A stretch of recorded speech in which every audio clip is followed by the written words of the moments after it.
Hello students. आज हम बात करेंगे यूनिट 5th पर्सनैलिटी के बारे में, जिसमें हम समझेंगे डेफिनेशन, टोपोग्राफी, टाइप्स और theory. The word personality has been derived from Latin word persona. Personality शब्द लैटिन शब्द है एक, पर्सोना, उससे लिया गया है। Personality is the total quality of an individual behaviour. Personality क्या है? किसी इंडिविजुअल के बिहेवियर की टोटल क्वालिटी। उसमें बहुत अलग अलग चीज़ें हैं, जैसे कि as it is shown in the habits, उनकी habit, thinking, attitude, interest, the manner of acting, कौन कैसे एक्ट कर रहा है, and the personal philosophy of life. यानी हम पर्सनैलिटी में क्या क्या देखते हैं? उसकी हैबिट्स, थिंकिंग, क्या एटीट्यूड है, किन किन चीज़ों में इंटरेस्ट है, किस तरीके से एक्ट करते हैं अलग अलग सिचुएशन में, या मैनर ऑफ एक्टिंग जिसको हम बोलते हैं, and the personal philosophy of life, उनकी पर्सनल लाइफ की क्या फिलोसफी है, वो क्या करना चाहते हैं, क्या सोचते हैं। It include physical, mental, emotional and temperamental makeup. Temperamental मतलब होता है कि तुनक मिजाज या तेज मिजाज जिसको हम बोलते हैं, कौन कितना जल्दी गुस्सा हो जाता है, कितना तेज गुस्सा आता है, उसके हिसाब से। तो पर्सनालिटी में हम क्या क्या इंक्लूड करते हैं? फिजिकल, मेंटल, इमोशनल और उसका temperamental makeup. Definition: personality is the sum of activities that can be discovered by actual observation. Personality क्या है? उनकी जो एक्टिविटीज़ हैं उनका टोटल, जिसको हम एक्चुअल ऑब्जर्वेशन करके डिस्कवर करते हैं, खोजते हैं, over a long enough period of time, मतलब एक दो दिन में नहीं, कुछ लंबे समय में, टू गिव रिलायबल इन्फॉर्मेशन, ताकि लंबे समय तक उनका ऑब्जर्वेशन करेंगे और रिलायबल इन्फॉर्मेशन हम निकाल पाते हैं। जैसे कि आप एक रियलिटी शो आता है बिग बॉस, कई पर्सनालिटी ऐसी आती हैं जिनको हमने टीवी में देखा है, मूवी में देखा है, और उनको हम अच्छा या बुरा, एक हमारी राय बन जाती मन में कि ये काफ़ी अच्छे हैं, इनका बिहेवियर काफ़ी अच्छा है, ईमानदार है, टीवी में देख के, मूवी में देख के। लेकिन जब वो बिग बॉस में आते हैं तब उनका एक्चुअल बिहेवियर हमको समझ में आता है कि ये किस तरीके से बिहेव करते हैं, इनकी पर्सनैलिटी क्या है। ठीक है, तो डेफिनेशन फिर समझते हैं बिग बॉस का एग्जांपल लेके। Personality is the sum of activities that can be discovered, उनकी जो टोटल एक्टिविटीज़ हैं उसको हम डिस्कवर करते हैं बाय एक्चुअल ऑब्जर्वेशन। वो एक सेटअप में अंदर हैं, हम कैमरे में उनको देखते रहते हैं, हम एक्चुअल ऑब्जर्वेशन करते हैं over a long enough period of time.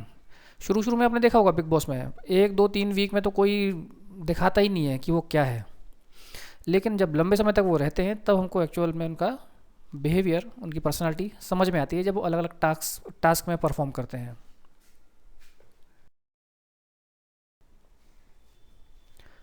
Topography of personality. Topography is like features.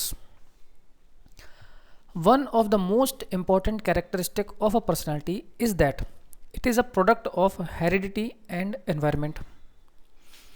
Main characteristic क्या है पर्सनालिटी का? कि ये प्रोडक्ट है काहे का?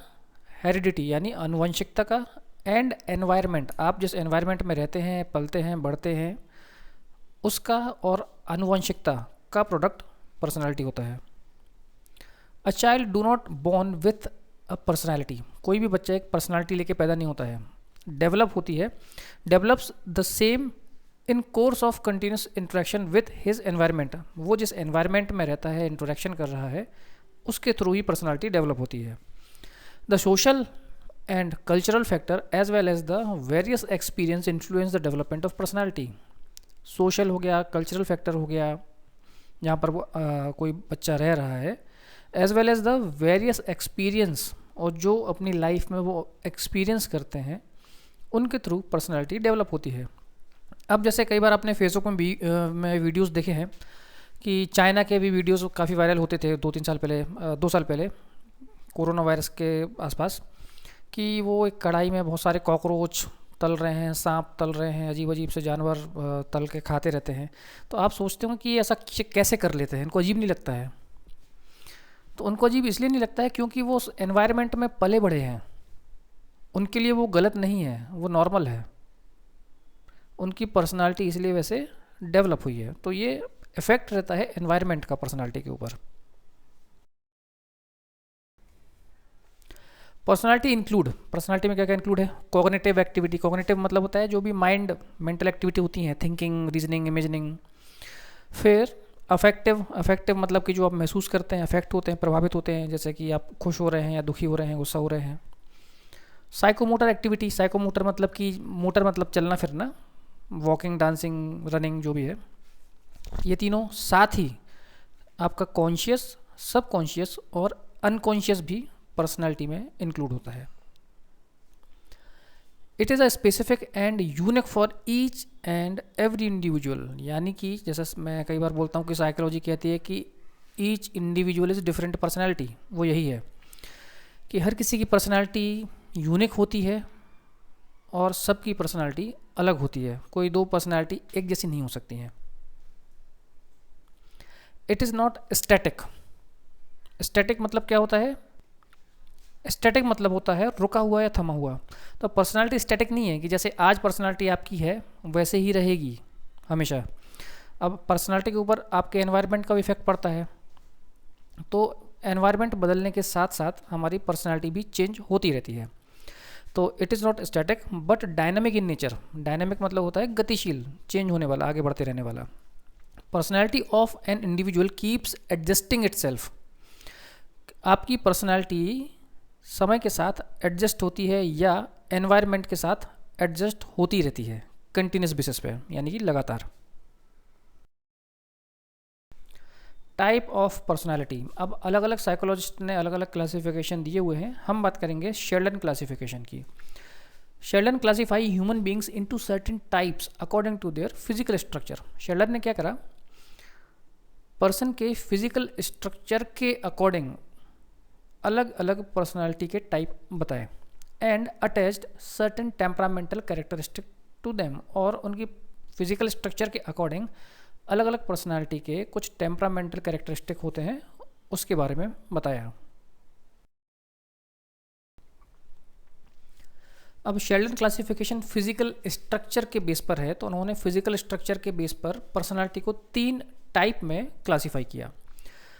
फर्स्ट है एक्टोमॉर्फ। एक्टोमॉर्फ लंबे हैं, पतले हैं और कमज़ोर हैं। सेकंड है मीजोमॉर्फ, मस्कुलर हैं, एथलेटिक बॉडी है, स्ट्रांग है। थर्ड है एंडोमॉर्फ, ये ओबेस हैं यानी कि थोड़े मोटे हैं और कमज़ोर हैं। अब इनकी कैरेक्टरिस्टिक्स क्या हैं वो हम आगे देखते हैं। सबसे पहले है एंडोमॉर्फिक पर्सनैलिटी। डिस्क्रिप्शन क्या है?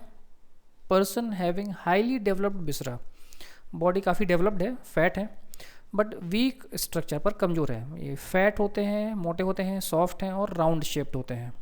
अब इनकी कैरेक्टरिस्टिक्स, ईजी गोइंग, ज़्यादा कोई टेंशन नहीं लेते हैं, सोशलेबल हैं यानी कि सोसाइटी में लोगों से घुलते मिलते हैं, अफेक्शनेट हैं और फॉन्ड ऑफ ईटिंग, इनको खाने में बड़ा मज़ा आता है।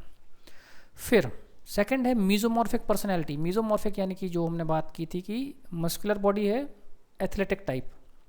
बैलेंस, डिस्क्रिप्शन क्या है?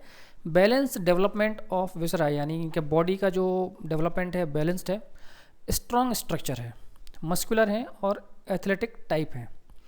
Characteristics, craving for muscular activity, जितनी भी मस्कुलर एक्टिविटी है, रनिंग है, स्विमिंग है, स्पोर्ट एक्टिविटी है, वो उसकी क्रेविंग, इनको भूख रहती है। सेल्फ असर्टिव हैं, लव रिस्क लेने में बड़ा मज़ा आता है, एडवेंचर में बड़ा मज़ा आता है, एनर्जेटिक हैं और बोल्ड टेम्पर्ड हैं, कहीं भी किसी से भी कुछ ही बोल देते हैं, शाइनेस इनके अंदर नहीं होती है, शर्म नहीं होती है। फिर है एक्टोमॉर्फिक, लंबे पतले। तो डिस्क्रिप्शन क्या है? Weak structure as well as under developed है, साथ में इनका स्ट्रक्चर भी वीक है। थिन, लॉन्ग और फ्रेजाइल होते हैं। फ्रेजाइल मतलब कमज़ोर, थिन, लॉन्ग और फ्रेजाइल। कैरेक्टरिस्टिक, पेसिमिस्टिक है, अनसोशलेबल, रिजर्व, ब्रेनी, आर्टिस्टिक और इंट्रोवर्ट। पेसिमिस्टिक मतलब निराशावादी हैं, अनसोशलेबल हैं, लोगों से घुलते मिलते नहीं हैं, रिजर्व रहते हैं, अकेले रहते हैं, ब्रेनी है, दिमाग तेज रहता है, आर्टिस्टिक, आर्ट के काम में इनको बड़ा मजा आता है, मतलब अकेले इनसे कुछ भी कर लो, कुछ भी करवा लेंगे। कंप्यूटर में तेज हैं या कोई आर्टिस्टिक एक्टिविटी, पेंटिंग करना, ड्राइंग करना, उनमें एक्टिव रहते हैं। और इंट्रोवर्ट होते हैं। इंट्रोवर्ट मतलब लोगों में ज़्यादा घुलना मिलना नहीं है, अकेले रहना ज़्यादा पसंद करते हैं। टाइप ऑफ पर्सनालिटी हमने समझ लिया है। अब हम बात करेंगे थ्योरी ऑफ पर्सनालिटी, जिसमें है सबसे पहले साइको एनालिटिक थ्योरी। ये काफ़ी इंपॉर्टेंट है, एग्जाम में अक्सर पूछा जाता है। Sigmund Freud, an Austrian neurologist, considered as the father of psycho analytic theory. Sigmund Freud, जिनको father of psycho analytic theory भी कहा जाता है, इनके हिसाब से Freud organize the structure of personality into 3 major component. Freud ने पर्सनालिटी के स्ट्रक्चर को 3 मेजर कंपोनेंट में डिवाइड किया या ऑर्गेनाइज किया। Id, ego and super ego. ये क्या क्या है समझते हैं अब। The id contain all our biological based drive and operate accordingly to the pleasure principle. अभी जो इद है ये प्लेजर प्रिंसिपल पे काम करता है। प्लेजर मतलब होता है सुख, जो आपको अच्छा लगता है। इद ड्राइवन बिहेवियर आर इम्पल्सिव, और इद का जो बिहेवियर है वो इम्पल्सिव है कि अभी थॉट आया और अभी करना है। प्लेजर प्रिंसिपल पे काम कर रहा है, यानी हमको अच्छा लग रहा है इसलिए हम करेंगे। सामने वाले को या किसी और को, सोसाइटी को क्या लग रहा है, वो क्या सोच रहा है, उनको कोई मतलब नहीं है। फिर ego function on the basis of reality principle. Ego जो है वो रियलिटी प्रिंसिपल पर काम करता है। It maintain harmony between the external world, id and super ego. ये इद, सुपर ईगो और जो एक्सटर्नल वर्ल्ड है उसके बीच में हार्मनी बना के रखता है। The super ego is referred to as perfection principle. अब सुपर ईगो जो है वो परफेक्शन प्रिंसिपल पे काम करेगा। The super ego is important in socialization of the individual. Society में रहने के लिए, एडजस्ट होने के लिए सुपर ईगो जरूरी है। A person who is well adjusted और मेंटली हेल्थी, पर्सन जो कि वेल एडजस्टेड है, मेंटली हेल्दी है, has all the 3 component of personality. उसके अंदर ये तीनों, इद, ईगो, सुपर ईगो के तीनों कंपोनेंट होते हैं पर्सनैलिटी के। Fluid would expect any one in whom any of the component is absent or out of balance to display maladaptive behavior। Fluid ने ऐसा कहा है, ऐसा एक्सपेक्ट किया है कि ये तीनों, इद, ईगो और सुपर ईगो, इनमें से अगर कोई एब्सेंट है या उसका बैलेंस गड़बड़ है, कम या ज़्यादा है, तो पर्सन माल अडाप्टिव बिहेवियर शो करेंगे या करते हैं। अब इद, ईगो और सुपर ईगो को एक और एग्जांपल के साथ हम समझेंगे। इद इंस्टिंक्ट पे काम करता है और प्लेजर प्रिंसिपल पे काम करेगा। अच्छा लग रहा है करो, इंस्टिंक्ट मतलब थॉट आया अभी करना है। प्लेजर प्रिंसिपल अच्छा लग रहा है तो अभी ही करना है, बाकी दुनिया को जो सोचना है सोचे। ईगो क्या करता है हमारे साथ, ईगो रियलिटी प्रिंसिपल पे काम करेगा, जो सही है वही करेंगे। सुपर ईगो परफेक्शन प्रिंसिपल पे काम करता है, या ये हम बोलेंगे मॉरलिटी, या जो मॉरल है उसके ऊपर काम करता है। तो डायग्राम से आप देख रहे हैं, इद डेविल टाइप है, सुपर ईगो एंजल टाइप है, और ईगो रियलिटी बेस्ड है। एक और फोटो देखते हैं फ्रूट थ्योरी ऑफ पर्सनालिटी की। ये हमारे दिमाग में इद, ईगो, सुपर ईगो तीनों हैं। इद क्या बोल रहा है, आई वांट इट नाउ, मुझे अभी चाहिए। ईगो क्या बोल रहा है, नहीं, I need to do a bit of planning to get it, कुछ प्लान करना पड़ेगा तभी हम ले पाएंगे, ऐसे लेंगे तो अच्छा नहीं लगेगा। सुपर ईगो बोल रहा है, you can't have it, it is not right, नहीं ले सकते हैं, सही नहीं है। ठीक है, अब एक और एग्जांपल, मानो आप कहीं डिनर के लिए गए हैं, एक कोई फंक्शन है, इवेंट है, वहाँ पर आपको डिनर के लिए बुलाया है, आपके साथ आपके अलावा और भी काफ़ी लोग हैं, 50-60 लोग हैं। डिनर के लिए गए हैं, आपको भूख लग रही है, लेकिन डिनर स्टार्ट नहीं हुआ है, पूरा खाना लग चुका है लेकिन डिनर स्टार्ट नहीं हुआ है। तो ये इद, ईगो और सुपर ईगो, ये 3 थॉट आपके दिमाग में ठूसेंगे। इद क्या बोलेगा कि चलो उठो खाना खा लेते हैं, स्टार्ट हुआ नहीं हुआ तो क्या मतलब, मेरे को तो भूख लग रही ना। प्लेजर प्रिंसिपल पे काम कर रहे हैं तो बोलेगा चलो चल के खा लेते हैं, कोई खाए या नहीं खाए। ईगो क्या बोलेगा, नहीं काम करते हैं, प्लानिंग करनी पड़ेगी, सब साथ में उठ के खाएंगे तो ठीक लगेगा। तो प्लानिंग करेगा, इधर उधर लोगों से बोलना चालू कर देंगे कि यार अभी तक चालू नहीं हुआ, चालू करवाया नहीं तो फिर लेट हो जाएगा। तो ऐसा प्लानिंग करके सबके साथ ही खाएंगे जो सोशली एक्सेप्टेबल है सोसाइटी में। सुपर ईगो क्या बोलेगा, you can't have it, it's not right. Super ego हमारे को क्या बोलेगा मन में कि हम ऐसे कैसे चले जाएं खाने के लिए, ये वो रूठे हुए जो वो रहता है ना फूफा और जीजा वो वाला, कि हम ऐसे कैसे चले जाएं, जब तक जिसने होस्ट किया है वो खुद आके नहीं बोलेगा तब तक मैं नहीं जाऊंगा, ये सही नहीं है। तो इस तरीके से इद, ईगो और सुपर ईगो हमारे अंदर होते हैं, तीनों अलग अलग सिचुएशन में ये हमको ड्राइव करते हैं और एक्टिविटी करने के लिए हमको प्रेरित करते हैं। यहाँ पर पर्सनालिटी कंप्लीट हो गया है, जिसमें हमने डेफिनेशन, इंट्रोडक्शन, टोपोग्राफी, टाइप और थ्योरी के बारे में बात कर ली है। नेक्स्ट क्लास जो रहेगी वो होगी डेवलपमेंटल साइकोलॉजी के ऊपर। Thank you.